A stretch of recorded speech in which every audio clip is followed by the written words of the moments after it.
Have you experienced the awesome power of the Panasonic Real 3DO system? Obviously. Presenting 3DO, the most advanced home gaming system in the universe. It's time to put away your toys. 3DO from Panasonic, Gold Star, and Creative Labs. A new low price and free games. Mind-blowing graphics of Panasonic Real 3DO. 3DO.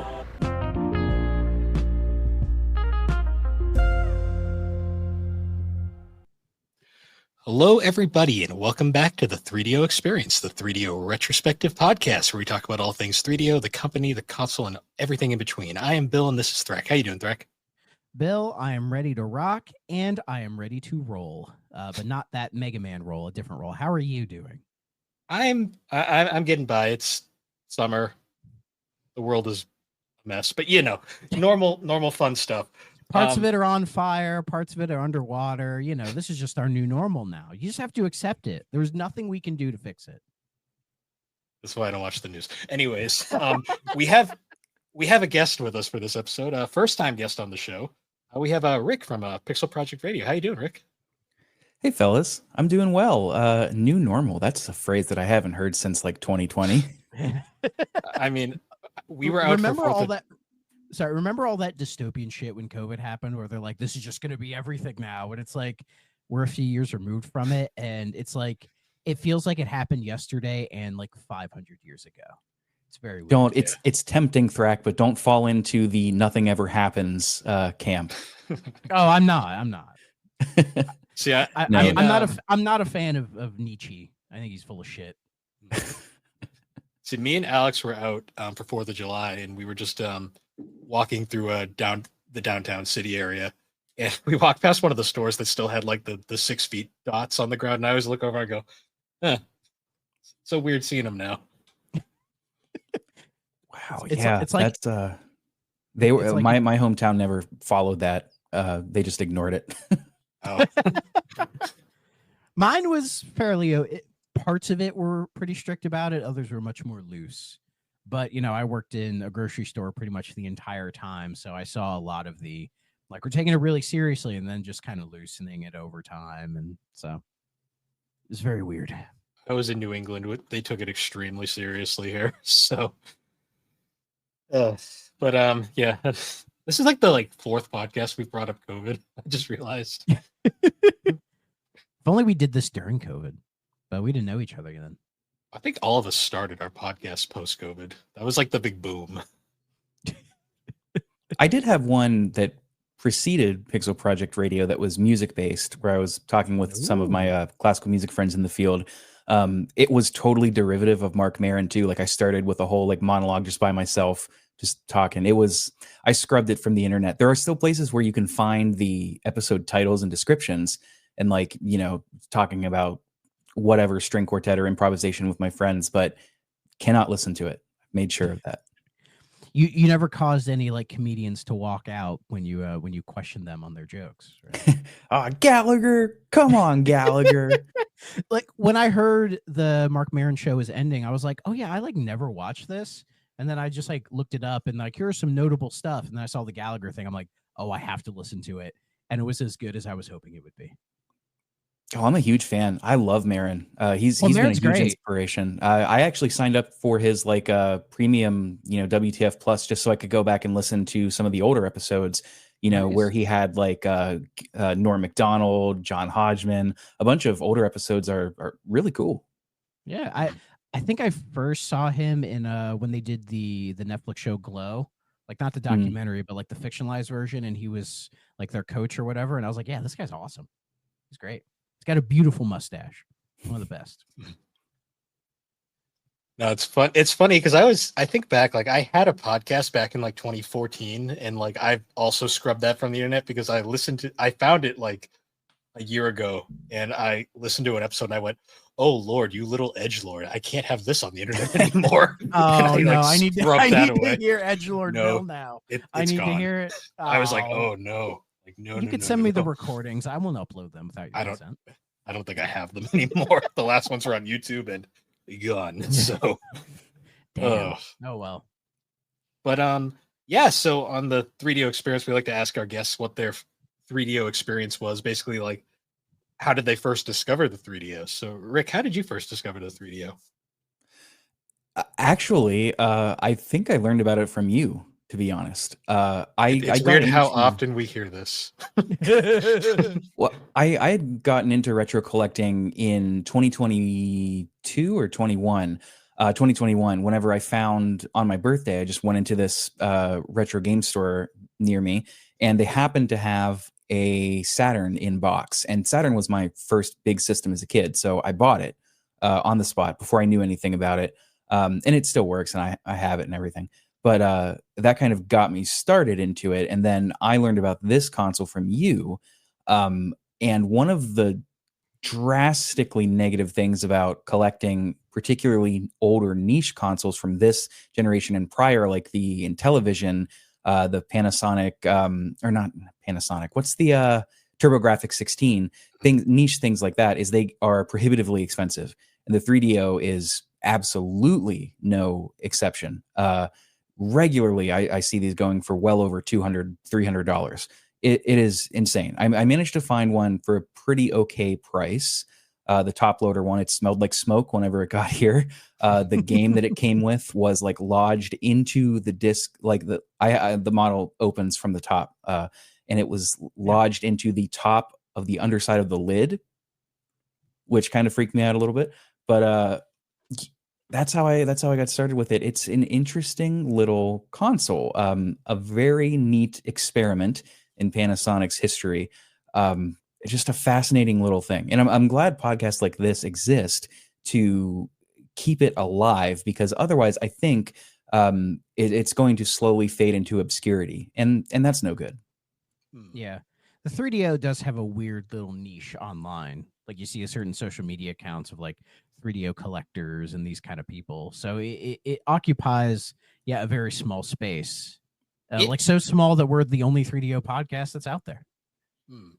It's weird too, because it pops up in the strangest places. Like, I was watching this like Simpsons history like YouTube channel, just one of those nights where you fall down a rabbit hole, and they were talking about like the history of video games in the Simpsons, like just like video game references and stuff.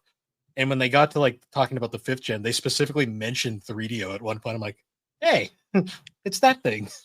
I was almost gonna say, was there a 3DO Simpsons game at one point? Like planned? I don't think so. Okay, probably not. I'll say the funnest time I ever saw the 3DO randomly was in that Madden documentary on Amazon Prime, because they got Trip Hawkins in the studio because he founded EA and Madden was one of his babies.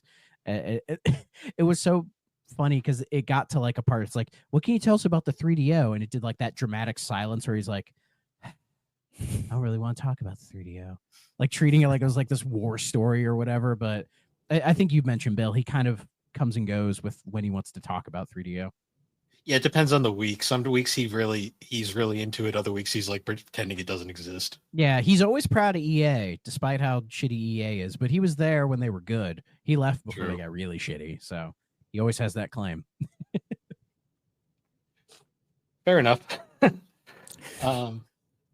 Yeah, it's cool because I remember when you first bought that 3DO. I remember you would like post it. I was like, hey, you got one of the good ones.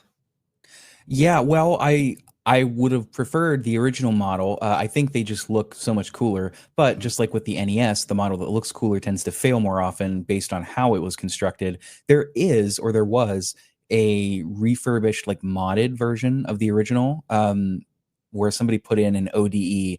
But of course, because of the prices, the repairs that they did to it, and the modding, they were asking like $600-700, which absolutely not. I mean, that's one of the larger issues that I have with collecting in general is people are making it prohibitively expensive to the common man, and it's insane. But yeah, I was thankful that my 3DO came at under $200 before shipping. The FC10s, thankfully, are much more functional, and they are. Yeah, I kind of have a soft spot for the FC10, like the little pop top, as I like to call it. Yeah, the FC10 is the one I have. It's like the most functional. It's the easiest to find. I think if you go on eBay now, you can find like Japanese FC10s for decent prices, but you have to pay international shipping, and it's a whole thing. Rick, do you remember the game that was wedged in that 3DO? I don't remember the exact title. I think it's Soccer Kid. You guys covered it. Yep, Okay, we did. nice. Not a And terrible since, game. no, not Yeah, it's terrible. okay. And since we're on the topic of modding, did you ever mod that Saturn? No. I want to it's just on my list of things to do. I want to pick up another Saturn that I can mod. But I do Okay. like it's from my childhood. I want one that's just, virgin, normal, I understand. untainted. Because I've been looking into like ODEs for Saturn, and they've gotten a lot easier over the years. Like a lot of them, you don't even have to like solder them to the motherboard or anything like that. You can just kind of plug them into the expansion slots and all that stuff. If you want, I'll send you the video I saw where somebody compared like 3 or 4 of them. There's the one that I'm looking at does require you to take out the disk drive. I think it's the Fenrir. But that one's also like I want to say it's around like $100-$200. It's more expensive than like a $30 action replay or whatever. I'll say there are some ODEs where you don't even have to take out the disk drive. Like you can just plug in like the expansion slot on the top and all that. So that's also been my like PlayStation. It's on the backlog of projects. I want to get a bootable. I have a Memcard Pro 2. Where you can insert an SD card, and I want to get it set up so I can just do that, so I don't have to worry about a failing disk drive. But it's just one of those things, other things take precedence. You just put it off forever. Is that for PS1? It's for both. Memcard Pro 2 is for both. They just released, Bill, I don't know if you heard about this, but the folks that make the Mister had pre-orders up for this like PlayStation 1 type console that was essentially just that. It would come, you could load all your ROMs and ISOs onto it. And it came with an attachment that you could purchase separately that loaded discs as well. I was not in a place where I could comfortably buy it whenever pre-orders were up, and now they're all sold out. I'm really bummed about it. I keep it open on my phone, that tab, and I just refresh it every now and then like, oh, is it up now? No. Darn. I had seen that. I'm just also not really financially in a place to do that. Like, that's why I don't have a Switch 2 either. Yeah. Oh God. Yeah. I mean, as much as I'd like to play Mario Kart World, I just can't justify that at the moment. Yeah, like $500 just to play one game. I'm all right. Yeah. I'm not even thinking about it. Like if they release a new Smash, which I'm hoping they don't, like let Sakurai rest. If they do, it will be a major point for me, and I might consider it. But until then, like I'm just not interested, man. I've got so many things like PS1, SNES, like all that backlog to get to. I'm not hurting for a Mario Kart World. Yeah, I've got gems like this to play. Hell yeah, brother. I'll be getting my copy when I get paid. I'm in the camp of if they make a new Smash game, do something different. Like I think Ultimate, call it Ultimate for a reason. They went as far as they could with the original formula. Do something a little different. Why not, right? And that way you don't have to get Sakurai involved because you're like, oh, we're going to revamp the fighting engine, do something completely different, which some people will get mad at, but I'm like, why not? Because if we just get Ultimate 2, I'm not buying that. I'm good. Like say with Mario Kart, if they just did 8 Deluxe again, would people be this excited for it? Probably not. They went as far as they could with it. So these are Nintendo fans, though. They'd probably still buy it. They would, yeah. They'd call it derivative, and then 10 years later, you'd see YouTube videos about how it's actually a classic, and Nintendo's the best ever. But we're not here to bash on Nintendo. Okay? That's not what we do. I do like Nintendo all the time. Yeah. Well, this is a news segment, and with the news that's happened, we get to bash Xbox a little bit because there was that big layoffs that happened. It was across the entirety of Microsoft. Like I saw some people say, oh, Xbox laid off 9,000 people. That's not true. It was the entirety of Microsoft. Xbox did get a lot in that. And there's a lot of details in here. I'm not going to go through every single thing, but like the big ones were like games getting canceled, like Perfect Dark got canceled, Everwild got canceled. From what I know, like the initiative got closed, and from what I know is that little trailer we saw for Perfect Dark was just a vertical slice of the game. They didn't have an alpha or anything. It was just that after 7 years, and the development was pretty bad from what I heard. And it's the same with Everwild. Like Everwild, we saw that one trailer in 2019, and they had rebooted it multiple times, and they just could never figure out how to make the game. And when you hear that stuff about those two games, it's like, yeah, anybody would have canceled those games. I think it's worse that people lost jobs over it, and like studios are getting shut down now over it. I think that's more of the worst part of it. Other things I saw was like Turn 10 apparently got hit with a bunch of cuts. There's some reporting that Turn 10 might just become a support studio for Playground. So it's like Forza Motorsport might be dead, but Forza Horizon will live on. Not sure how I feel about that. There was, I guess, the Elder Scrolls Online developer was making a new MMO that got canceled as well, which is a shame because apparently, from what I had heard, like people at Xbox really liked it.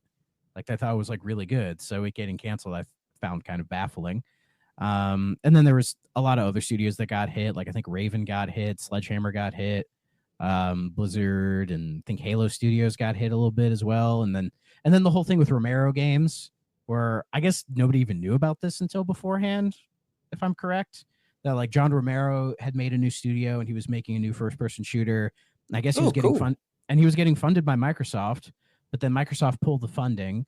I think what happened was well, I'll talk about that in a second, but people were like, oh, Romero Games, they fired everybody, they shut down or whatever. Apparently not. Like a representative said, oh, we're not shut down. You know, we're still trying to get the game out, but we're pitching it to publishers, seeing if somebody will pick it up and get it over the hump. You know, I saw some people say they should Kickstarter it. And I'm like, I think we're kind of past the Kickstarter era for games these days. I mean, they still exist, but for something that big, you know, they might just get a publisher to do it. Kenji Inafune kind of ruined that for all of them. Yeah. But so what happened with Microsoft is they must have hit like their new like fiscal year or something like that, which is why they did something so big and so harsh. But what I take from all of this is Microsoft's push for AI, because it seems a lot of the layoffs that happened across the board were due to like AI stuff, which I don't like, and I think it's going to backfire on them super fucking heavy. And then with the whole Xbox situation, it just signals to me that like, yeah, they're rapidly changing. And when it comes to them being a traditional hardware maker or traditional, you know, like first party like company or whatever, like that's basically done. Like we've seen it with how they've done with the new ROG Ally, the MetaQuest, their partnership with AMD. Like I don't think they're done doing hardware, but I think hardware is going to be more of like partnerships. They're going to work with other people and just put their brand on it, kind of a thing. And then just do more of like, you know, publishing everywhere, you know, like, will this incentive work for them? Who can say? But, you know, this is just like the days of Xbox being a dedicated console that's like in direct competition with Sony and Nintendo. Yeah, that's done. That's done. But they've kind of said it's been done for years now. Yeah, that writing's been on the wall for a long time. Yeah, they needed to do something different.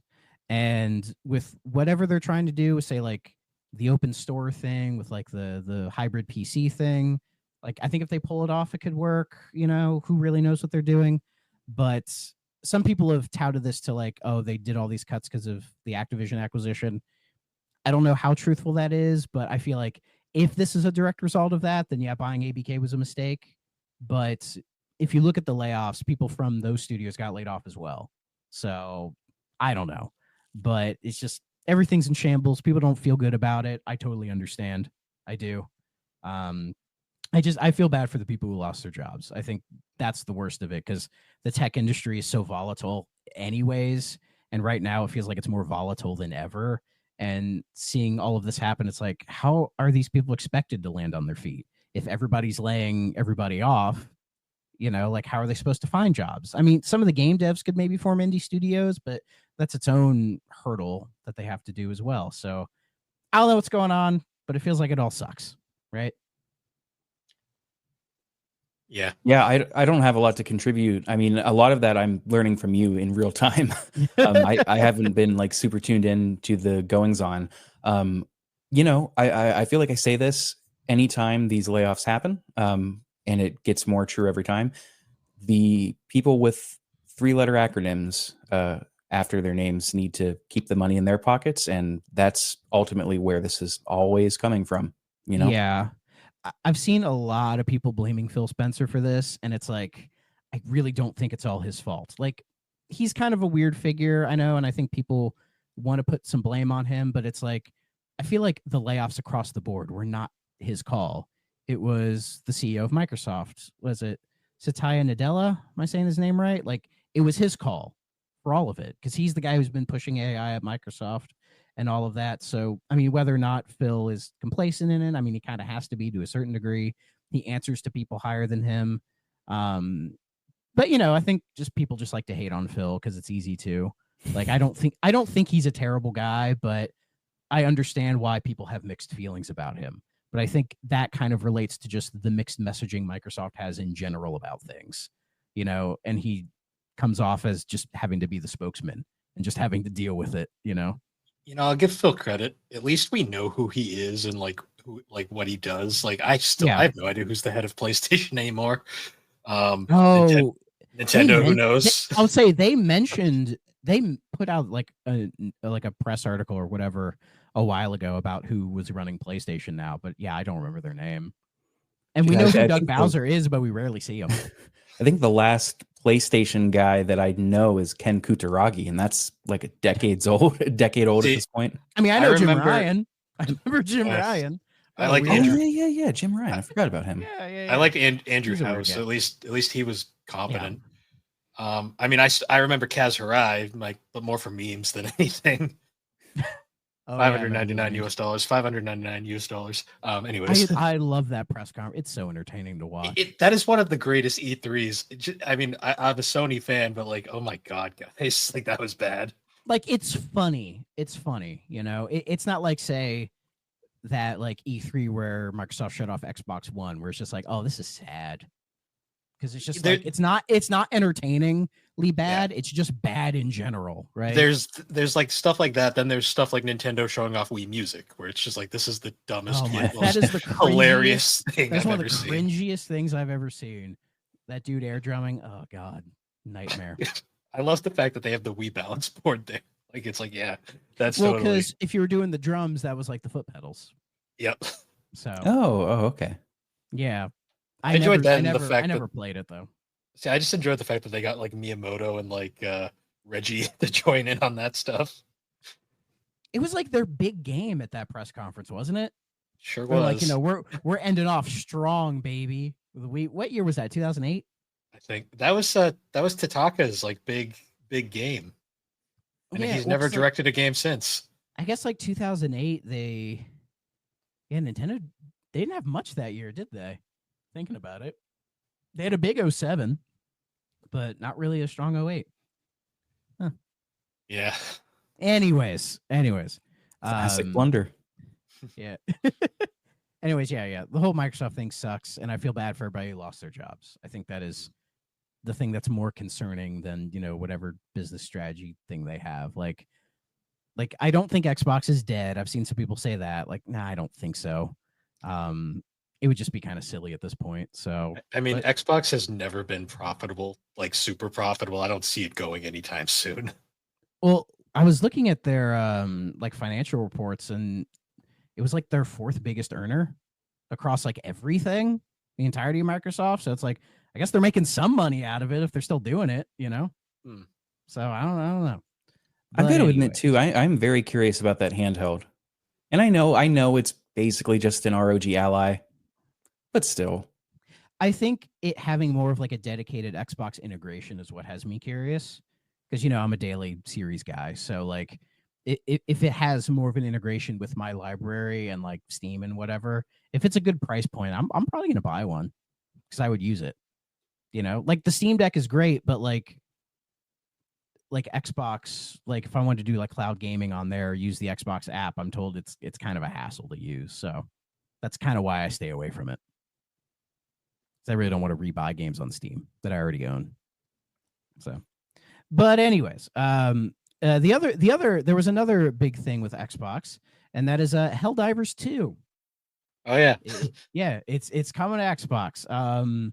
It's coming out August 26th, which is the same day that Gears Remaster is coming to PlayStation as well. I don't know if it was like a deal or just a coincidence. I don't know. But yeah, that's cool to see that it's coming. It's a game that I think it makes perfect sense for Sony to bring over because if you look at it on the store, it says PlayStation Publishing. Like Sony, they didn't farm it out to somebody else to do. Like they're doing it. But it's a live service game. It makes sense that they would want to do it. And I'm probably gonna buy it when it comes out. Everyone's told me how good of a game it is and how it'd be fun to play. It has cross-platform stuff, so I'll probably play it with. I think it was Chris Novel Console. He really wanted me to play it, so I'll probably force him to play it. It's so good. Yeah, I thought it was a completely different game. I'll be honest. I thought it was already cross-platform. It is with PC. Oh, okay. It's on PlayStation and PC, yeah, but it's getting. Because that was the whole the controversy where they made everyone log into PSN and everyone got mad. And they bullied Sony until they got rid of it. That happens a lot with. That happens a lot with any Sony ports. Like it happens with Stellar Blade. I'm playing that on PC now, and first thing it says is you've got to log in. People don't like that. Which makes me think, if I buy Helldivers 2 for Xbox, is it going to be like you have to make a PSN account to play this here? If it does, it does. It's not a big deal. Because I think if you get Forza Horizon on PS5, you have to use a Microsoft account to get in. I'm not trying. I think so. Yeah. I'm not trying to be the doomer guy, but it always makes me laugh when folks say this is a privacy concern. I shouldn't have to make an account, and they're posting it from Google Chrome, and it's like, buddy, come on now, or using an iPhone. It's like, I don't want to be a doomer. They're posting it on Twitter. Like, what are you doing? Yeah, yeah, you've got to try so hard. I mean, who is in the news for that recently? Is it PewDiePie or Ninja or one of those big popular guys that's trying to de-Google their everything? And it's like, brother, really? You're on YouTube. I don't know how well that's going to work for you. I hate to tell you who owns YouTube. Yeah, wait a minute. See, now I need to know. I think you're right, Bill. I think it's PewDiePie. Well, because Ninja left to go make that other streaming service that lasted a month. Yeah. Yeah, it is PewDiePie. Yeah, he's de-Googling. I think it's because isn't it PewDiePie? He's married, he has a kid, he lives in Japan now. So he doesn't even he's given up on all the YouTube stuff. He's just kind of living his life now. But the last major thing was what was it, Bitch Lasagna? That was sort of his swan song in a way, with the whole thing with that one YouTube channel. And then he just kind of got out. So might as well. Good for him, man. Yeah, sure. We'll see. I've never really cared about PewDiePie. I think never it's watched neat, it personally, but I think it's neat. That's from the era from when we were growing up, when YouTube first came out, when it was focused on the creators, and it wasn't YouTube trying to push an algorithm saying oh, you watch 3DO content from AVGN, how about from My Life in Gaming? And no hate to My Life in Gaming, I love those guys, but them pushing algorithms in terms of interest rather than the people in YouTube, the you in YouTube. I think that's really neat. I don't know. That's we've moved past that as an internet society, but I still remember the early days of the guys putting stuff in microwaves just to see what happens. Yeah. Will it blend? Will it blend? I watched a few of those microwave episodes, and I'm like, oh, this is definitely early 2000s. Oh, the language is oh. Very rarely I will stumble into a YouTube video that's 13 years old, and I'm like, oh God, 13 years. And it's just and every video is 5 minutes long, and you're like, oh yeah, this was a thing. Yeah. But then it was a couple months ago, I found some YouTube videos that were aesthetically from 2007, but it was uploaded in 2023. And I'm like, are we doing this now? Or people's they're making old YouTube videos ironically now, or they're using what was it called? Was it iMovie or whatever? Oh my God. You remember that shit? Yeah. Unregistered hypercam too. Yeah. Exactly. The best era. What a crazy era. Speaking of crazy, 3 former Ubisoft execs received suspended prison sentences at a harassment trial. Lovely. So I guess these guys got in trouble for quote unquote systematic psychological and sexual harassment, with alleged behavior including the watching of pornography in an open plan office, commenting on the appearance of female staff, regular public humiliation and hazing, and attempted sexual assault, where one allegedly tried to forcibly kiss a young employee during a Christmas party as she was held by other colleagues. Jesus fucking Christ, Ubisoft, what are you doing? Are you sure that this isn't Jeff Spangenberg? The guy game up in here. But yeah, apparently, yeah, these guys, like, they stood trial, they were found guilty, and were given a 3-year suspended prison sentence and a fine of, in our money, over $35,000. It seems kind of light, but again, I don't know how French law works because these guys were, sentenced in France. But I just saw that and went, holy shit, that's bad. And I know Ubisoft's in a very weird spot as well. Like, are they getting acquired? I don't know. It's really weird where Ubisoft has been routinely referred to as the most unhinged, insane publisher in gaming. And now I'm just sitting here going like, yeah, clearly. Yeah. Pretty bad, man. Pretty bad. Yeah. Bad press. I mean, and still like one of the most prominent search results, I would assume, if you were to search Ubisoft, other than the lawsuit, which rightfully so, that should be, people should find that. But you're probably also likely to see the wildly successful Expedition 33 team as being former Ubisoft, as in they left to do something much better. So like they're showered in negative press, man. Oh yeah. Which again reiterates sort of the idea I had, which was like, do you think they pitched the idea to Ubisoft? It's like, oh, won't we do something a little different? Ubisoft went, RPG? What is this, the 90s? Get the fuck out of here. This ain't Grandia 2. Get out of here. Who knows? Speaking of French studios, did you see Atari brought back the Infogrames name? That was a while ago. No kidding. Was it? When I was doing research, I saw it popped up. I think we talked about this before. Yeah, I've already forgotten. That so much sounds like a Steve Brule made up thing. Yeah.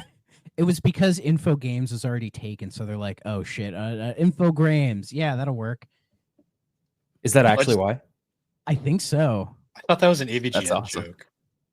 I mean, it feels right. If I'm wrong, I'm wrong. It feels right that they wanted to say Infogames, and they're like, "Oh shit, it was already taken." Anyways, we'll do some positive news, I guess, and that is fans think Nintendo accidentally revealed Switch Online's next wave of N64 games. I guess they were doing a video where they were, showing off NSO and the N64 stuff. And that part where you look at the settings and it kind of blurs the games in the background?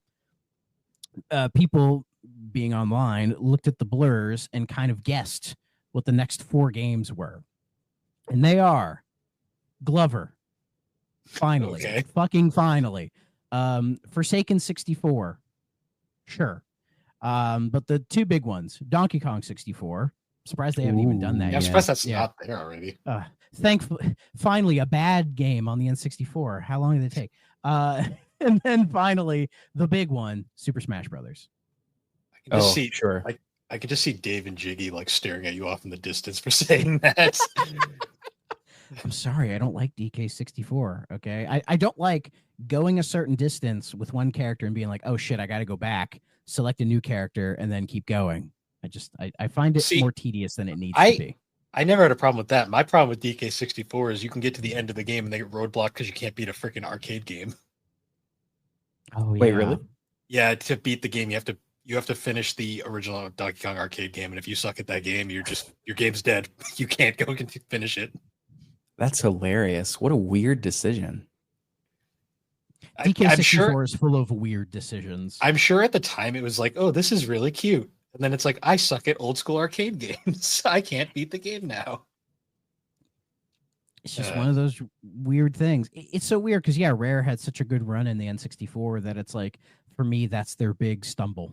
The one I'm just like, compared to everything else. Like, I mean, I'm not the biggest GoldenEye fan, but, I think GoldenEye is better than Donkey Kong 64. So, I don't know. That's interesting. I don't know which I would choose.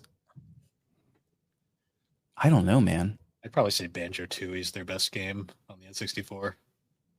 I'm in the Perfect Dark camp. Perfect Dark's really Dark's good too. Yeah. But if I'm going to play Perfect Dark, I'm going to play it on a 360 because that's just a better version. I mean, I would do the same with Banjo-Kazooie and Tooie. Fair. Actually, I didn't even think of that. Yeah. Well, one I really like is Blast Corps. Blast Corps is great. Blast Corps is That's underrated. a fun game. That's just fun. That's all it needs to be. That reminds me. It's just.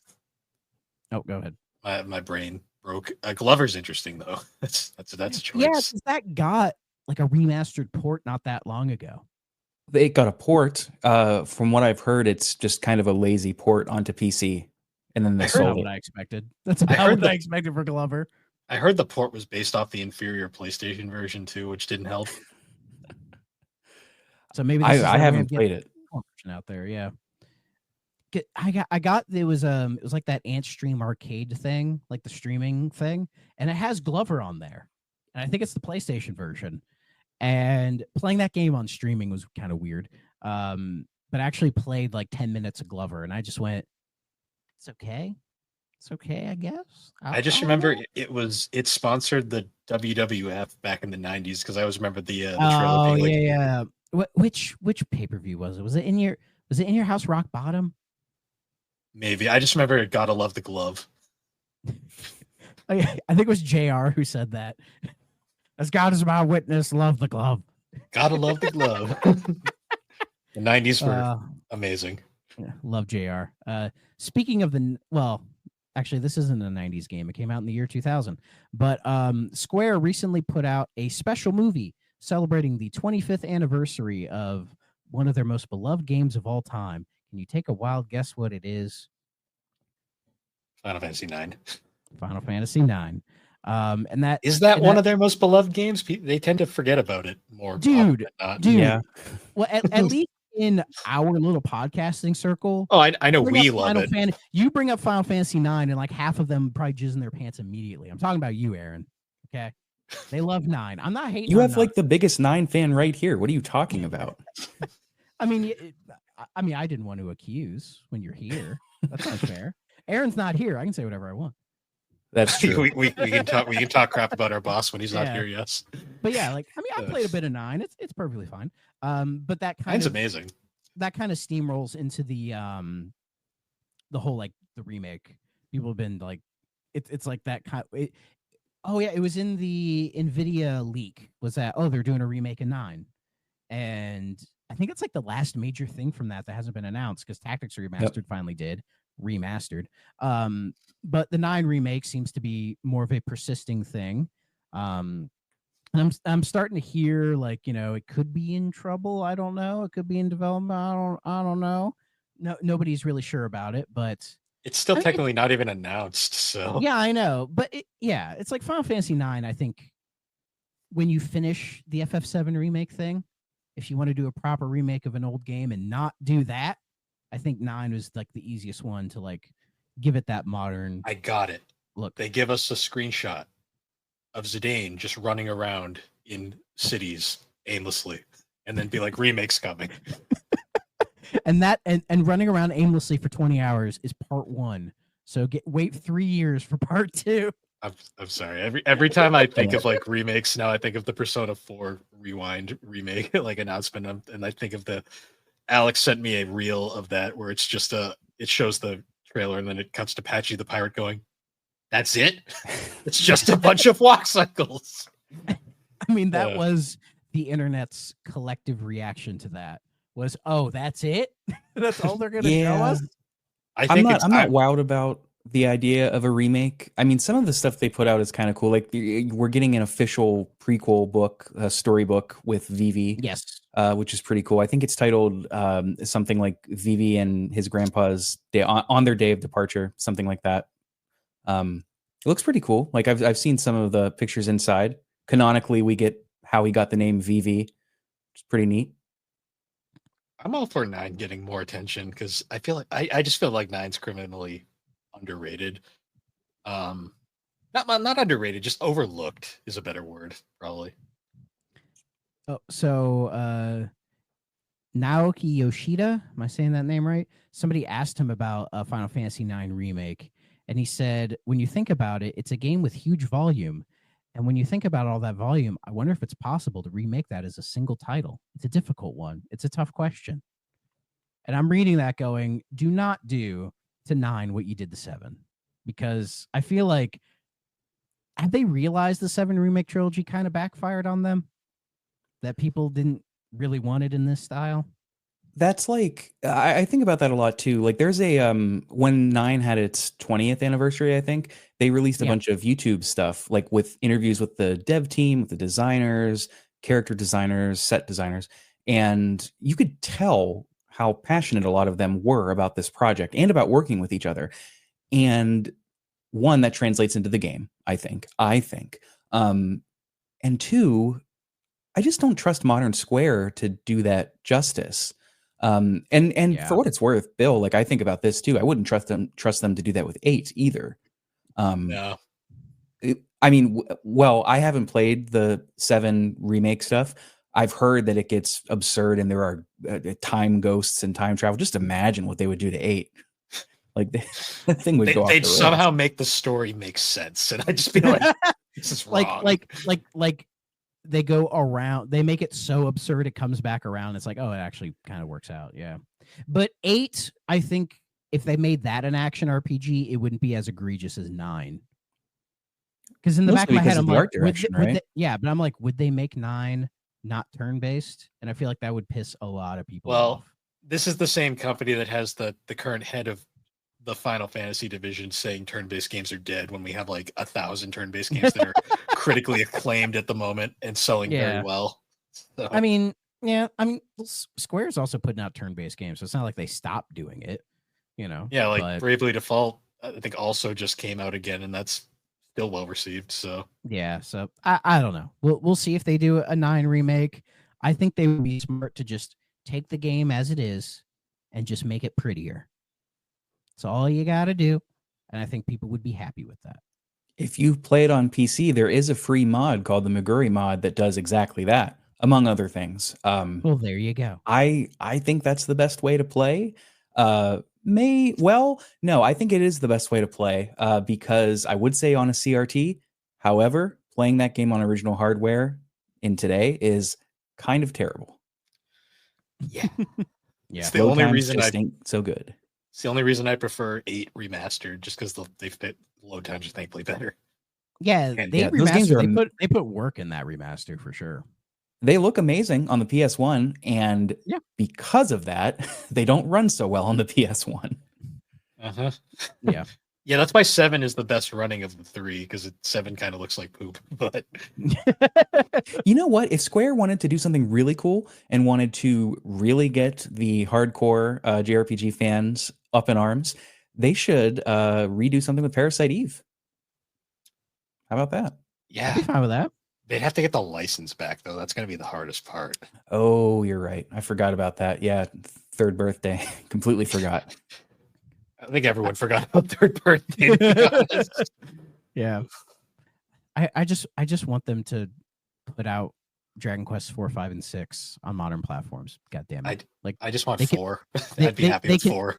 They can be the DS ports. They can HD 2D them. I don't care.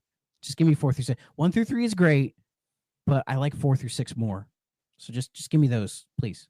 That's all I want. And I'm a happy guy. Anyway, our last thing, I saw this and was just like, what the hell's going on? So Capcom has canceled a planned lecture about the development of Monster Hunter Wilds. This comes days after the company had to issue a statement due to several direct threats made to Capcom staff over the game's performance. So apparently the talk was called Monster Hunter Wilds Runs Smoothly. Everything you need to know about optimization. It's kind of funny it was called that because I remember when the game came out, it didn't run very well at all for anybody. No, matter sir. if it's PC or console. I guess it runs fine now. I don't know. I'm not a Monster Hunter guy, so what an obnoxiously arrogant title to make about that game. Yeah.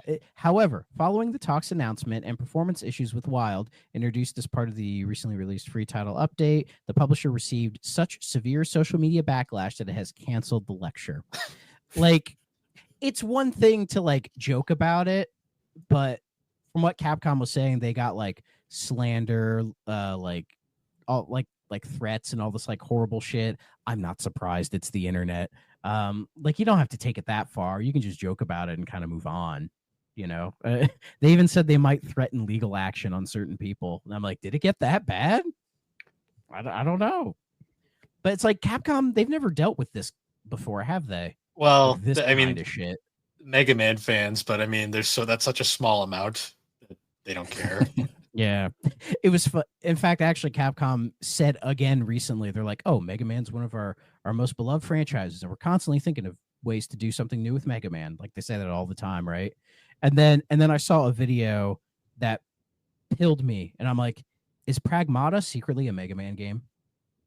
And there's a whole video about it, and I'm like, it's mostly copium, but that would be kind of neat, actually, if Pragmata was secretly a Mega Man game. Now, look, it's weird that the shade of blue that she has as her coat is a very Mega Man looking blue, right? And then she like shoots almost like an arm cannon. She reminds me of Roll a little bit. I know I'm stretching, but I'm like, that would kind of be dope if Pragmata was secretly a Mega Man game. I don't know what Pragmata is. I'm sorry, I can't contribute. That's okay. That's okay. But yeah, that's all the news I have. So the only other thing I have is we got more Nintendo music. Oh, what do we get? Hold on. So this is a running joke on our show now. Is we've been joking about the Nintendo Music app since it came out, and anytime they add something, they drip feed us something new, we have to talk about it. So can Thrak find it without thinking he was there the whole time? Yeah. It's technically something that was already released, and they just released a different version of it. Oh, you're fucking kidding. Really? That's so stupid. Yeah. Oh, God damn it. Again, I say this every week. Whenever I look at it, I'm like, what's new? Every single. Oh, it's not Luigi's Mansion, is it? No, but you're in the right console area. There's Wind Waker handheld area, I should say. No, handheld. What? The 3DS version of Luigi's Mansion? No. 3DS, yes, not through Luigi's Mansion. Ocarina of Time? Yeah, apparently that wasn't already on there. Jesus Christ, man. This Nintendo Music app is like one of the most fascinating things ever, because it's just like, this is not how you do And we're this. like secretly documenting it the whole time. Like, this is so weird, man. Yeah. But yeah, if you want to listen to Ocarina of Time 3D music, it's now there. Is it different? I forgot that thing existed. Yeah. The only reason we remember is because we catalog it every week. It sounds the same to me, so I have no idea. That's all you're getting, DRM people, or DMCA. That's all you're getting. DRM's different. The Nintendo snipers will get us if we're not careful. So, oh yeah, that would be so funny if we got DMCA from Nintendo. It's like, this is a 3D podcast. We probably get attention for it, or not. Not the good attention, probably. Fair enough. Anyway, it's all the news. So, on to our game for this episode. It didn't take us that long. No, this is actually good for us. Our longest news segment was over an hour once. So, to be fair, though, the game we were talking about was Puzzle Bobble. I will put that out there. I'll say there's stuff to talk about with this boy. That's for sure. Yeah, this game was interesting. It's the best way I will put it. So for this episode, we are talking about Virtuoso, a third-person shooter released in 1994, originally for DOS, and then later ported to 3DO in 95. Created by Motive Time, a company that I have never heard of. I looked into their game library. This was one of their final games, it looks like. And a lot of their also a branch of Elite Systems. They did a lot of work for video game company. Yeah, they did a lot of work for Elite Systems, and Elite Systems is a company I know because they made like the first like Ford racing game and Test Drive Off Road. A couple other racers. That's why, of course, that's why you would know them, Bill. I mean, you know. And the game was originally published by Nova Spring, but what I thought was very interesting is the 3DO version is published by Data East. That's a company that I haven't thought of in a long time. I mean, Data East is always on my brain for two reasons. That's in the same game. I grew up with the Genesis version of Side Pocket. Fair. And I've always loved that game. And the intro where the guy says, "Presented by Data East," has lived rent free in my brain forever. I don't know why, but I think about that all the time. I'm weird. I'm sorry. I also have to say the 3DO like long box cover art for this game is both the greatest and worst thing I've ever seen in my life. It should be hanging in the Louvre. Let's be fucking real here. It is an incredible cover that looks like a bad Photoshop job, but like so bad that it becomes kind of amazing. You know, like you have this blonde looking dude shooting at something with a double-barreled shotgun, with the sunglasses and the getup, but then there's people behind him, and it's like, dude, look out, they're right behind you. And just like the giant Data East corner logo in the corner, despite that they really didn't have anything to do with this game, Nope. other than they're like, oh, we're trying to expand our business. Nobody wants Rygar anymore. Give them Virtuoso. Rygar's always been good. Both of those covers are really something else. I was going to pick up this game like CIB for real. Wildly, wickedly expensive. Did you end up buying that? Because I know you were talking about it. I did. I ended up buying it with a fake. I did buy it. I bought the disc, but it came in like a standard jewel case with imitation art on the front. Not imitation. It's like somebody printed it. Which is fine because that alone cost me like $50-$60.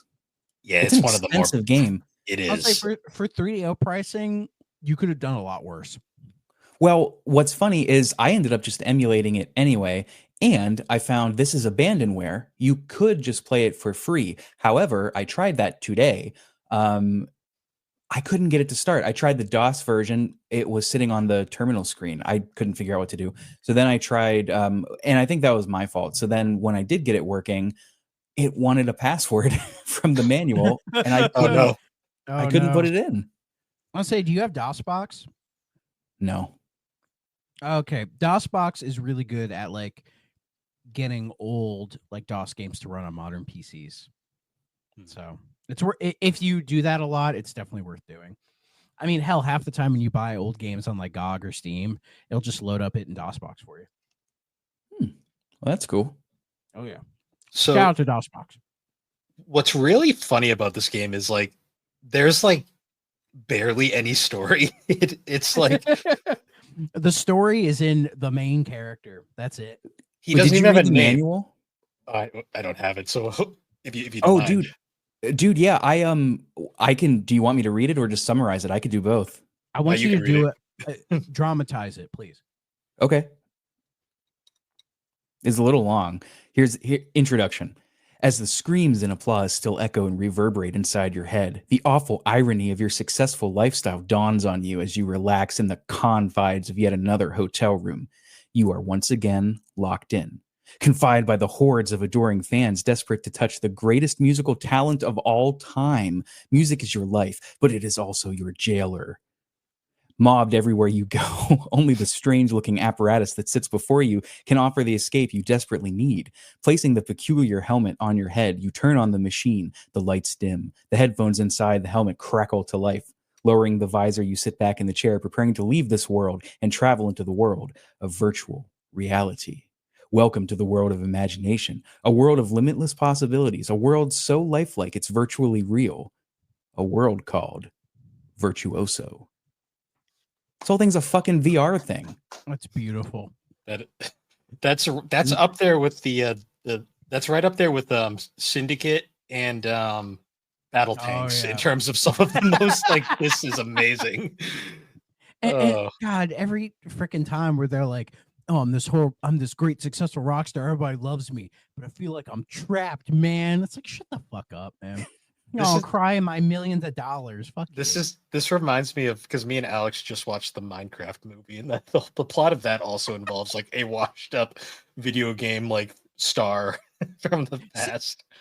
Now I'm picturing the guy like in this game being played by Jack Black with a blonde. Well, no, the washed up guy is Jason Momoa, which is somehow even funnier. Okay, Speaking of this guy, I was reading about this game, and supposedly they based the likeness of our main character on a real rock star, but they wouldn't like reveal who it was. And admittedly, I did not dig like crazy deep into this.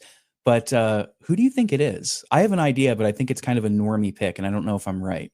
I gotta bring up the image again so I can get a good look. I 'Cause have I have two picks. One's kind of a joke and one's kind of a serious one. But go ahead, Bill.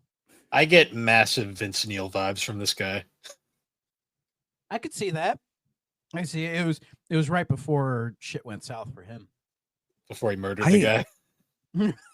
I look at him and I just keep forgot he seeing did. Dave Mustaine.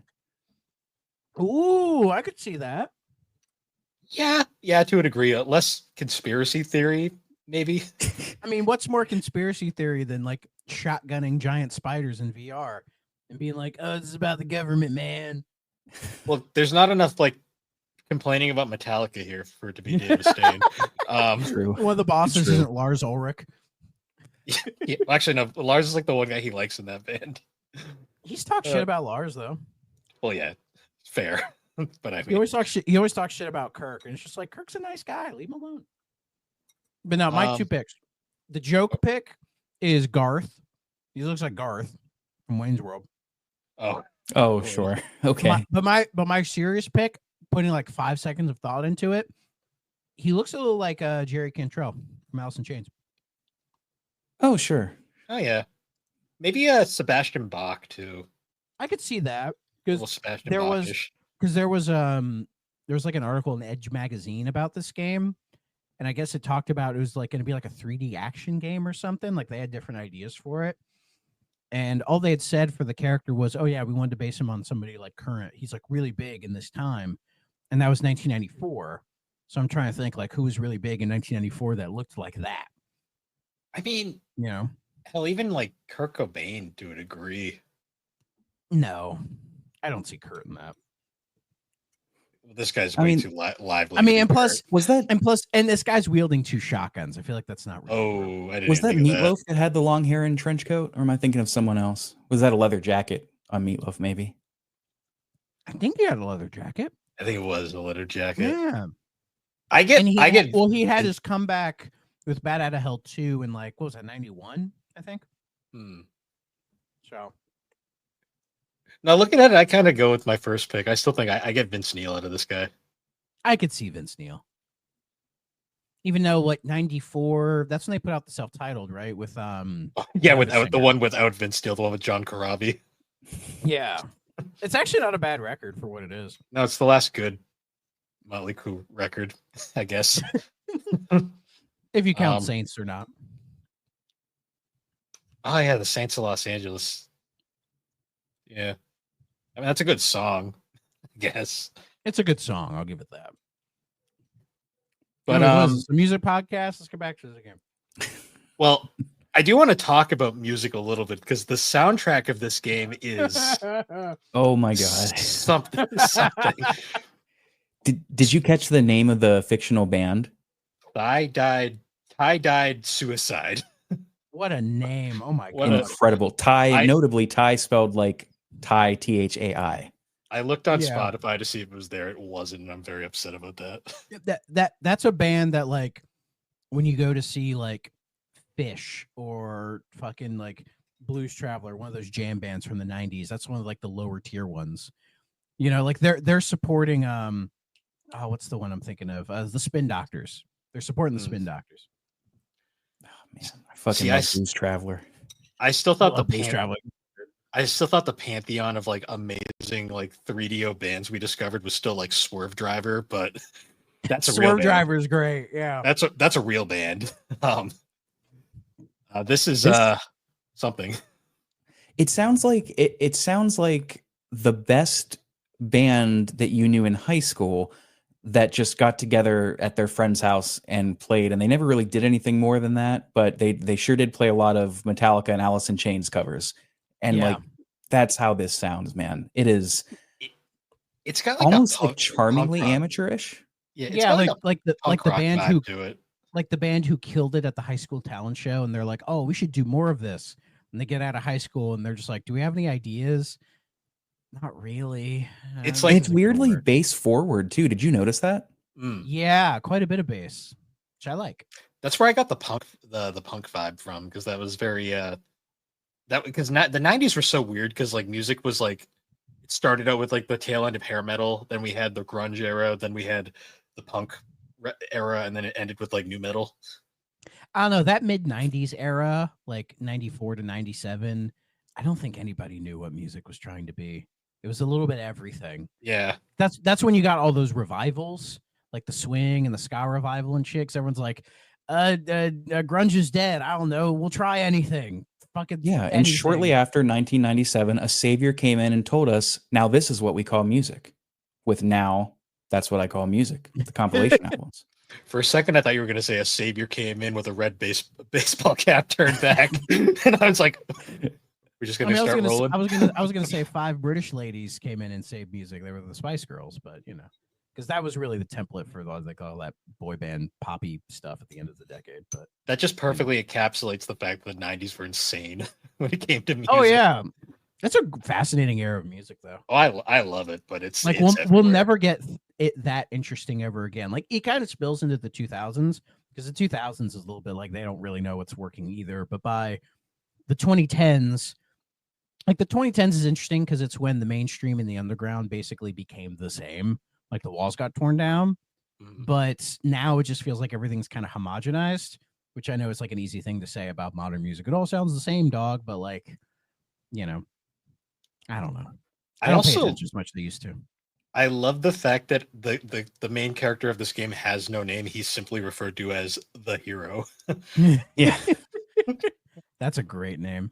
And it's not like clever like in Lunar 2 where his name is Hero. It's just he's the hero. Oh, speaking of music, which by the way, I don't know, I hear this more of like grunge rock than I do punk rock. Yeah. You know, like somebody really wanted, like if Alice in Chains is Coke, this is like Tab, you know, That, yeah. Tab clear. or like Moxie, Diet Moxie or something. I don't know. Yeah. Did you? I will say up front, I did not beat this, not even close. No, I But- didn't either. no. Did you check out when you get to the end of a mission what special music you get? You I would don't remember it. Okay, I might I have don't missed remember. It's just, I mean, listen, if you want to pull it up now and hear it, by all means, there is a long play on YouTube of that's under 2 hours, but it's just like a group of guys singing la la la's to like a song that it sounds like they made up on the spot, and they're laughing the whole time. It is so goddamn funny. Like it's straight up just la la la la la la la, la, and you can hear them cracking up and they laugh at the end. It's really funny. Like that's honestly, dude, this game reminds me of like something they would have on Drake and Josh on the Game Sphere to like make fun, like not make fun of video games, but like get around IPs and stuff. Like, Mhm. yeah, this is video games, children. Like that's what this feels like to me. And I kind of love it because of that. Like it's so charmingly bad. Yeah, like It's There's- like a parody of video games. it's Kind- it. So it's kind of funny because in an earlier episode, I considered the game PO'd to be like a Doom parody. This feels more like a Doom parody, and this isn't even trying to be, well, this game's kind of trying to be Doom, but not at the same time. Credit Look- where it's look- due. They tried to do like cover shooter stuff. Hmm. Kinda. It is a weird setup because it's essentially the best way to describe this game to someone who's never seen it is a Doom clone if it was played in third person. Like And you It don't is- get any other weapons. You just get the 2 shotguns. But they're so powerful. Why would you bother using anything else? you know what it reminds me of? It's like when you're playing like a Bethesda like game and like you can switch to third person, but it still plays like a first person game. Yeah. Yeah, it has that Um, feeling. It's so weird, like because you're in third person, like you control the guy, like he's like kind of always guy. locked to the center, and you can move. It's like 8 directional like movement, but it's like surprisingly not bad. Like to control, at least in my opinion. Yeah, it controlled decently well for what it was like trying to be. Yeah, like it has like the weird cover bits where you can kind of get up to the wall and then like you Oh, see his yeah. like crazy face as he's like shuffling with the shotguns like this. it's very weird. But yeah, like thinking about it, I feel like this is closer to a Doom parody than PO'd was, because I mean it kind of makes sense. Like it has the guy, like Doom guy, right? It has like that crazy rock music. It's just a guy running forward with guns, just blasting everything that he can.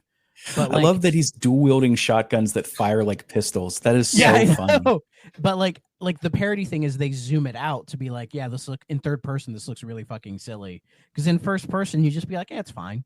You wouldn't think anything of it. This is what I imagine a Doom would look like if you could see Doom guy the entire time. Yeah, and it's so much funnier too, because like when you say third person, that might conjure up something. This is third person, but like a fixed camera, so you're always in the center of, like, the center is the virtuoso zone. It's like the same camera as the special stages in Sonic, where you're collecting the spheres. How like no matter where you turn or what you do, Sonic is smack in the center. That's what this is, and it makes the whole thing feel kind of disorienting. Well, at the very least, the blue sphere in Sonic 3, they put the camera in a good spot to where it's like you could see Sonic, but it doesn't interfere with anything else. Whereas in Virtuoso, he's smack dab right here. Yeah. And half the time you're like, what the fuck is in front of me? And you're just like, I guess thank God they have that little map for like enemies, because half the time I would just run into shit and just, die. I spent many a level just wandering around. Like, where do I go? I did the Mars missions first. I don't know why, I just did. Like, that map is terrible. The first two were fine. The third map, right? Like I cleared everything out. I was looking at the map and I'm like, where do I go? Because like there are like these glass walls that I'm like, oh, can I like shoot these, break them open? No. Are there any secret passages I can find? No. Are there like hidden caves? No. I circled around that thing for like 30 minutes because I was like, where the fuck do I go? And that's when I stopped playing. So I was like, I guess I'm stuck. I guess that's Virtuoso, baby. But like, if I did the other levels, it's all kind of the same thing.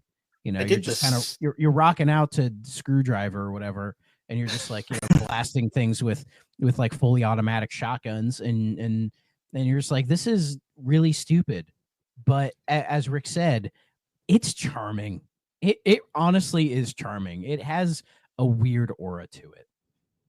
It's one of the many 3DO games where I take one look at it and go, this is the 90s, just encapsulated in a game. Absolutely. And it's so weird because apparently when they were originally making the game, they began it as I said, a 3D action game with platform overtones. It had an early interactive camera system that was devised to follow behind the character. Like apparently they wanted to do something a lot more with it. Like, doing something like pre-Mario 64, like 3D action gamey with platforming, I guess. Like, at least that's what they're kind of implying. But instead, they pivoted to making this weird fucking thing, After the success of Doom, Yeah. Well, it's interesting, too, because I was looking at some of the things, too. Apparently, at one point, there was, like many games from this era, a Jaguar CD version in development. That this game radiates Jaguar energy. That sure didn't happen. Well, it doesn't help too that like the Jaguar sold less units than a 32X. So don't say that, Alex is gonna get mad. What do you mean? She's always mad. I think she doesn't watch this show. Anyways, when you beat this game, and you're getting that hilarious song of the people just singing "La La La." I listened to it. That was, I don't know what the hell that was. It's funny. It went on for way too long. It felt like they were introducing the Krabby Patty. Like, how long is this thing gonna take? But like 2 minutes, yeah. It's there's a message that pops up on the screen that says, "P.S. Virtuoso is Moddy, Moddy." What does that mean? Like if they're referring to like, what was it, like in the early 60s when it's like, oh, these kids are mods or whatever, like that, like kind of weird, like it was sort of meant to imply it was like pre-Beatle-esque type of like fashion or whatever that kids would do. I don't know. You can look it up. Like, I was like, are they referring to that? Because it's like, like modular fashion. Sure. Like, I don't get that from this. Like, I don't think No. people were modding games in the 90s, at least not to the extent they do now. So Like, is Madi like a person? Is that a rock star that I just don't know? his Well, I want to say his real first name is Madi. Like that's just his name. because I think of like the Who's Quadrophenia, the Mods and the Rockers, like Yeah. they were like rival gangs, kind of. Yeah.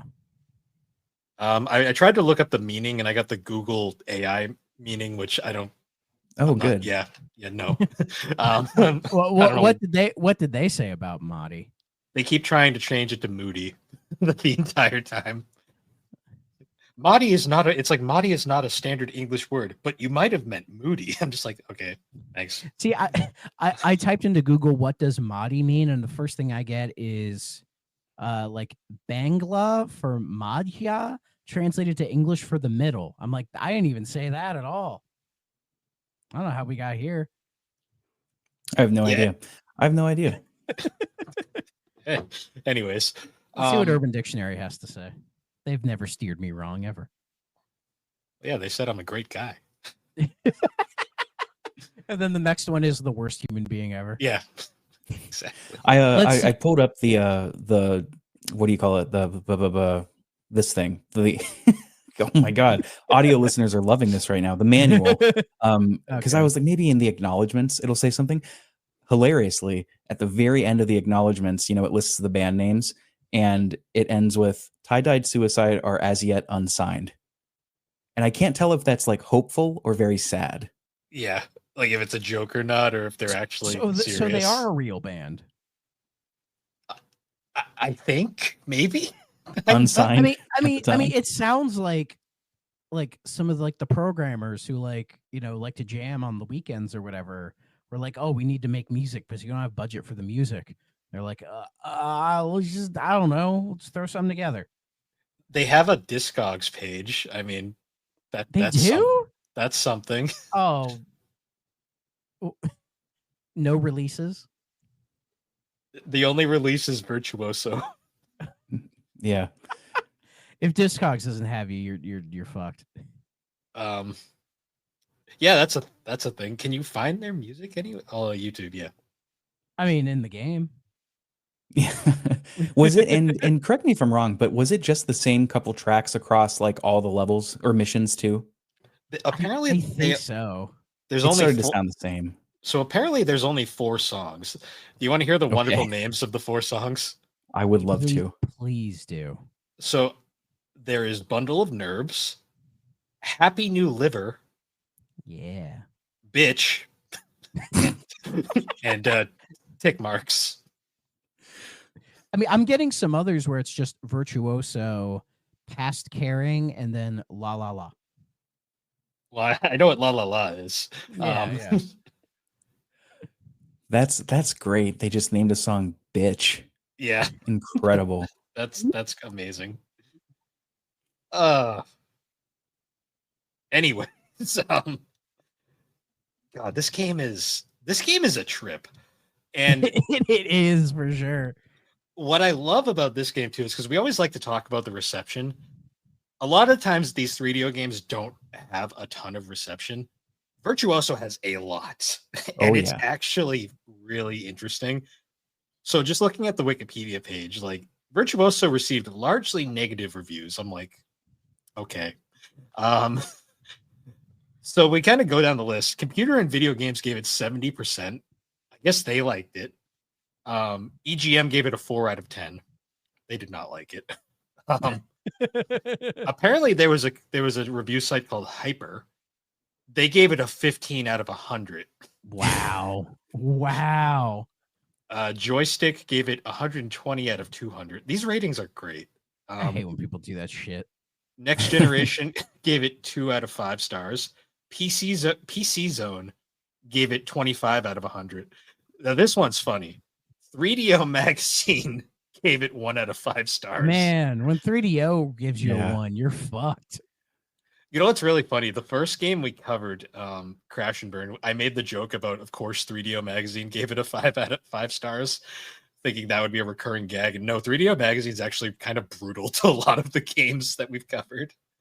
If you're a fan of the YouTubes, this Virtuoso was featured in AVGN in a 2021 episode on the 3DO. Did not get its own full episode, but he talked about it for like 3 minutes. Yeah, he talked about a few games on there. I don't agree with all of his choices, but it was a fairly fun episode. One of the more fun ones he's done recently. For sure. Electronic Entertainment, 3 out of 5 stars. A Spanish site, I think, Generation 4 gave it 20%. Maniac gave it 35%. PC Generation Joke 4 is French. French. Okay. Yeah, I often mix them up myself. I failed Spanish and French, so that's my I never excuse. took them. I was forced to. PC Joker gave it 68%. PC Player gave it 52%. Palette gave it a 68%. Playtime gave it 15%. Power Play 35%. Ultimate Future Games 55%. And Video Games gave it 38%.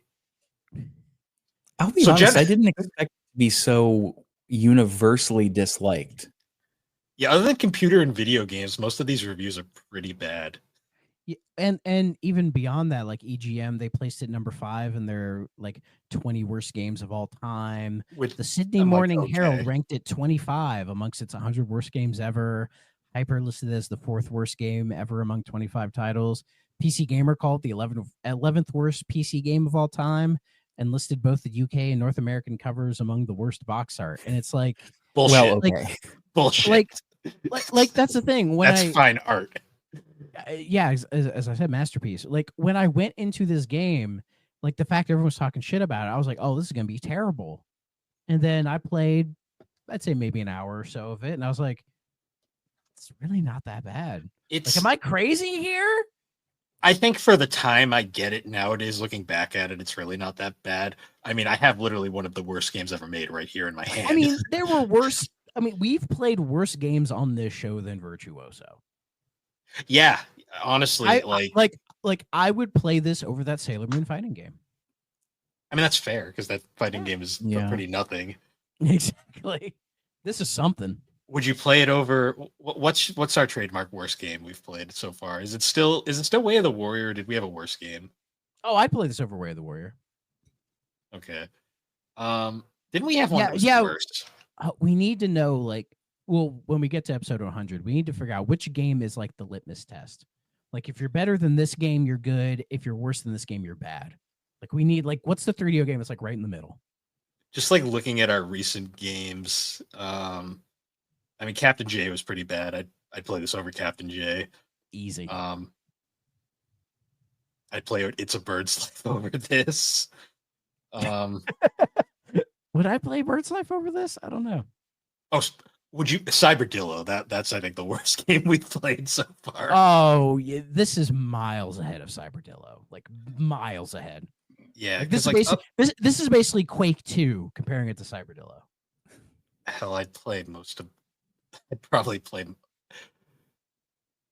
I'm debating, would I play the porn games over this? Would you play Mind Teaser again?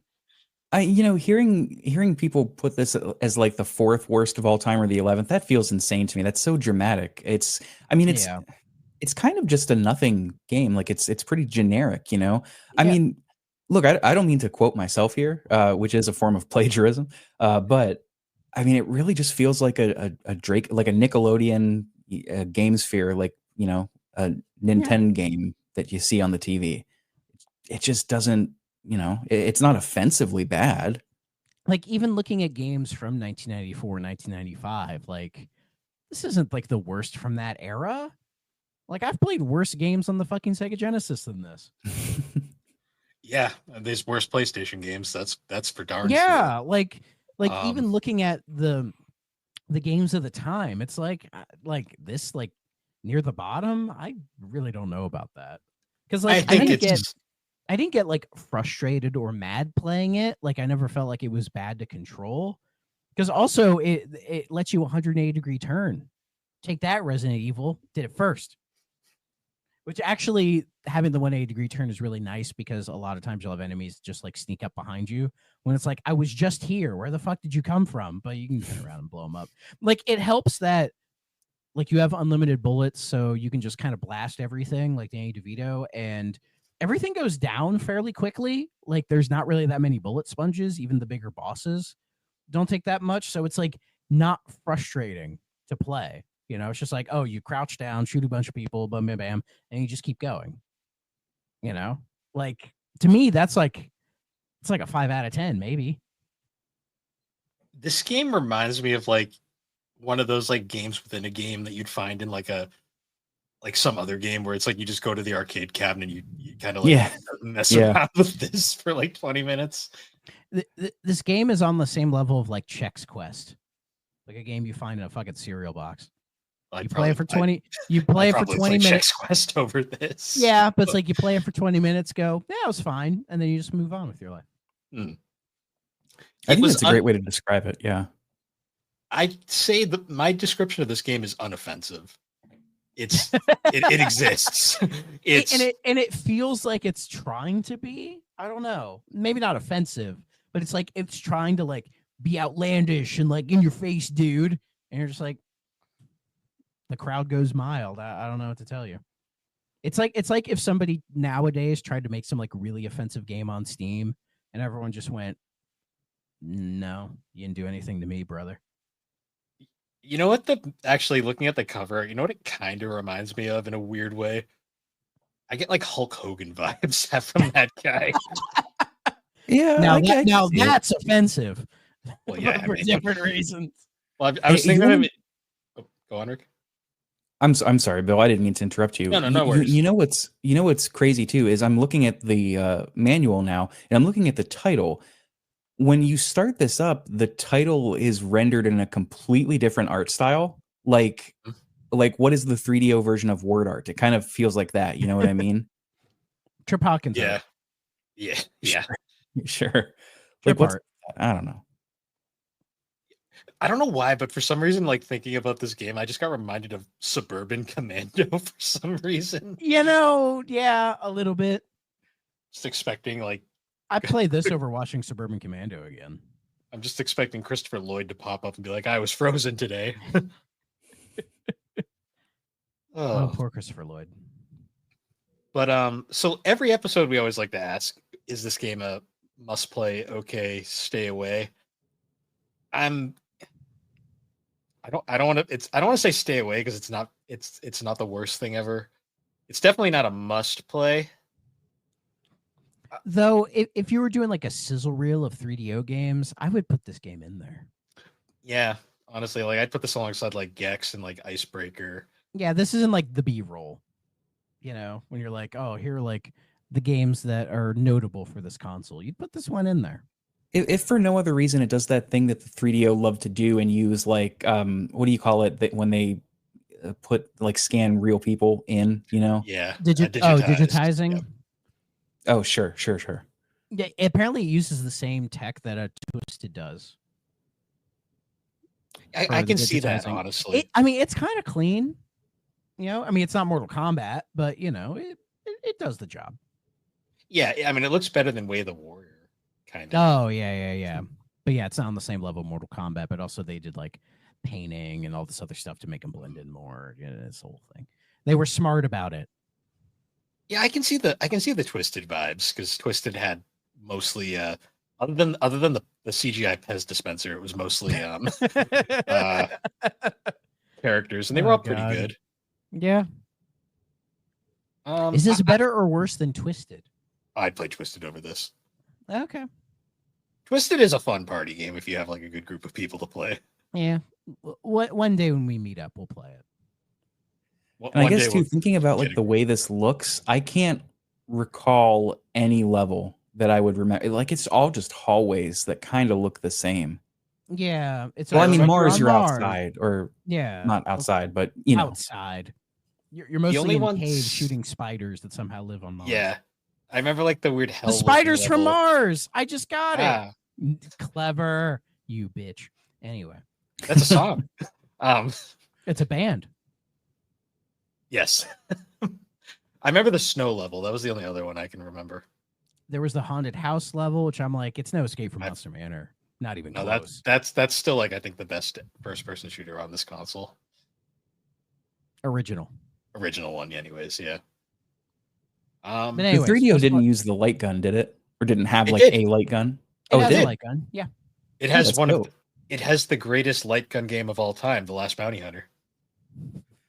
Is that the one that's always mean where he's like, "Oh, you missed it. Try her again." And he Yep. throws it up. Yeah. Yep. It has like our favorite lines where there's like a scene where like they're going through this they're shooting down this camp and the chef runs up and just goes, "I didn't think the possum was that bad," and then runs off. Or you blow up an outhouse and then the guy falls out and goes, "That was a big one."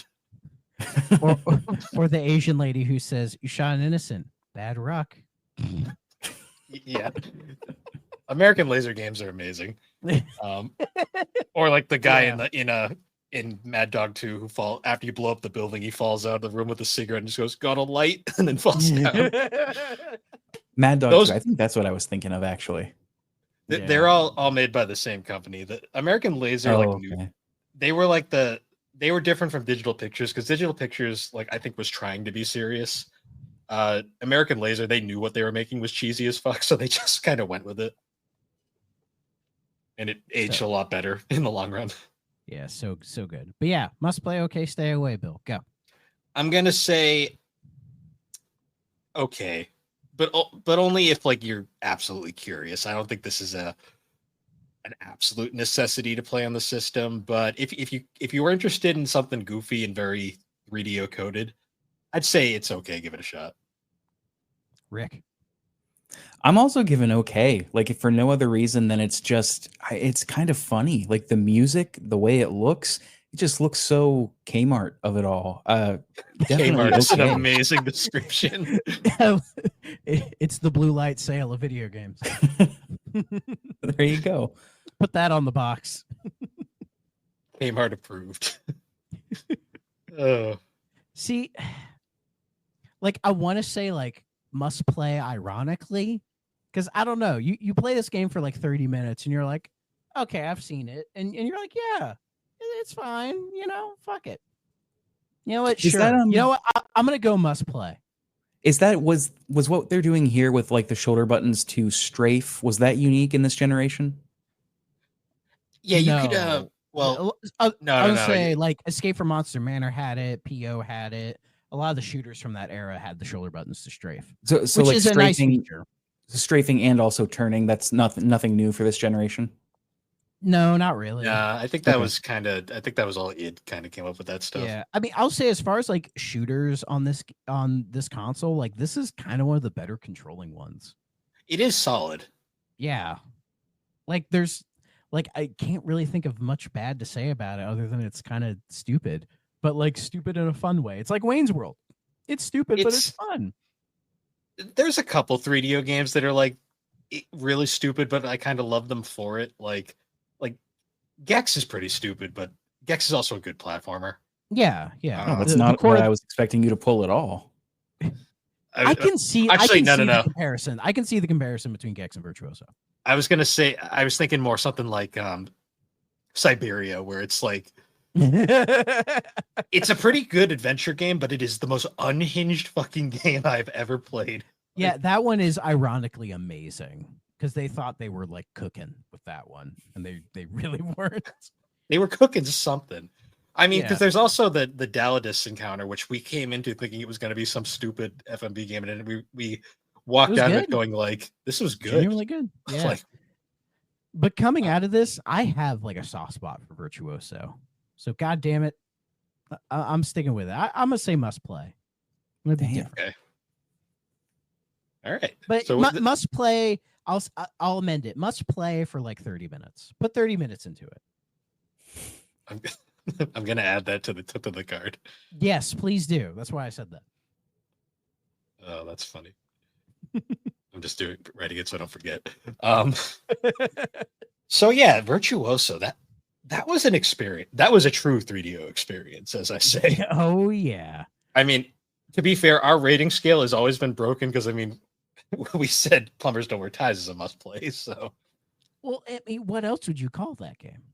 I mean, it's a That's- you've masterpiece got a point. for all the reasons. Like, if Um, I were to make a list of like like 1,001 video games to play before you die or whatever, I would unironically put Plumbers Don't Wear Ties on that list. I don't see Virtuoso getting a limited runs game release. That's all I'm gonna say. Very true. Yeah. 'Cause You say that, and then it'll get one now. Yeah, and then everybody will be like, "Hey, this is just a rewritable CD. What gives?" yeah. The Plumbers 3DO issue was not a rewritable CD. It was Probably because they got. That's probably why it got delayed, because they probably freaked out after the D disaster. Oh yeah, for sure they did. I still have mine for Plumbers. I have my I bought the remaster of that just to have, and I do like the anime cover, I won't lie. I love whenever I see my fully completed like Xbox achievement games. Plumbers Don't Wear Ties sits with like Hellblade and like Immortality, you know, As it should. You know, as it should. As it should.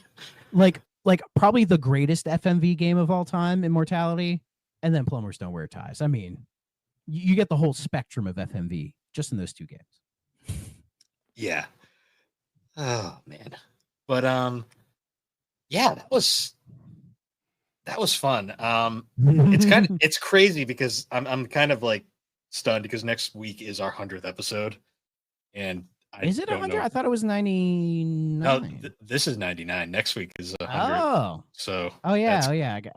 I miscounted. What's wrong with me? How much time you got? Too much, apparently. But yeah. Anyways, Rick, thank you for joining us again, man. No, dude, the pleasure is mine. I was really happy to come on and do this, especially this game. I don't remember. I know Thrak was the one that first said like, yeah, let's do it, but I don't remember how it came up. I think I was just searching for 3DO games and I saw this and the beautiful cover on eBay. I was like, what in the world is this? And so was born this episode. Thanks for inviting me. This was fun. And if anybody wants to play it, it's abandonware, so you can do it for free. You can do it in your browser if you want to. You can. I mean, I couldn't figure out the password to get in, but you could. If you want to emulate the 3DO version, it runs just fine. So there you go. Yeah, 4DO ran it very well. Yeah, but Rick, was it like when I gave you the list? Was it like this the game that caught your eye? Was that kind of how that happened? I honestly don't remember. I just remember seeing it on eBay, and that's the first thing. Okay. Because of the cover, and I was like, "Oh my god, this is incredible!" Like at some point, we need to do a bonus episode where we rank the 3DO like long box covers because some of them are amazing. Yeah. Yes. Like I still think Quarantine is one of the most like striking covers on the entire system. Yeah. I mean, we need to play that game first. I want to get a long box copy of that just because that cover is like holy shit. Yeah. But spoiler alert, Virtuoso is an S tier in that ranking. Yeah, we'll get to it. We will get to it. But indeed we will. Before we sign off, Rick, would you like to shout out your podcast? I can, yeah. You can check us out anywhere you get your podcast. It's Pixel Project Radio. Both Bill and Thrak have been on before. I keep canceling stuff that I want to do with Bill, and that's my fault. But you can check Bill out on the most recent one was Inuyasha, which was actually a lot of fun and strangely performs quite well in terms of episode metrics. And I chalk that up to the anime community. They're a hungry community. And that game is not good, but it's Inuyasha. The voice cast is there. Thrak was on Lost Odyssey and is on Claire Obscure, but that's not out yet. So you can see that, and it's a lot of fun. And we have plenty of other stuff too. So you can check that out if you're so inclined. We also did what now? We also did Medieval. Yeah, that was I'll say fun. That was a fun game. That was a hoot and a half. I had to think about it for a second. That's okay. Nice. But anyways, guys, once again, thank you for joining us on the 3DO Experience. You can find the 3DO Experience on all the major podcasting platforms, particularly Apple Podcast and Spotify. And be sure to check us out over on the Superpod Network. That is superpodnetwork.com. Awesome site where you can check out a whole bunch of different videos, blogs, podcasts. Our current game for the game club is Dragon Ball Z Legacy of Goku 2 because Matt forced it into existence. I think Tony's already won. So yeah, Tony being Tony, he beat it already. There's that. Although Steve's fake out was pretty funny. Yeah. You somehow pulled Tony out of Death Stranding too. Yeah, to play Dragon Ball. Yeah. But be sure to check out all the awesome podcasters over there on that site. And once again, I can't speak. Oh, right. Episode 1 of Call of Duty Thrak Ops is now out. So if you have not listened to it, please go listen to it. I cover Call of Duty 1 and the United Offensive expansion pack. So go check that out. And hopefully Finest Hour will be out in a few weeks. Nice. And with that, everybody, once again, thank you for joining us, and we will see you all later. Bye-bye.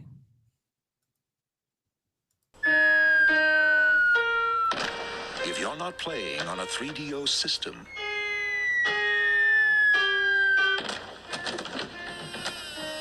what are you playing with?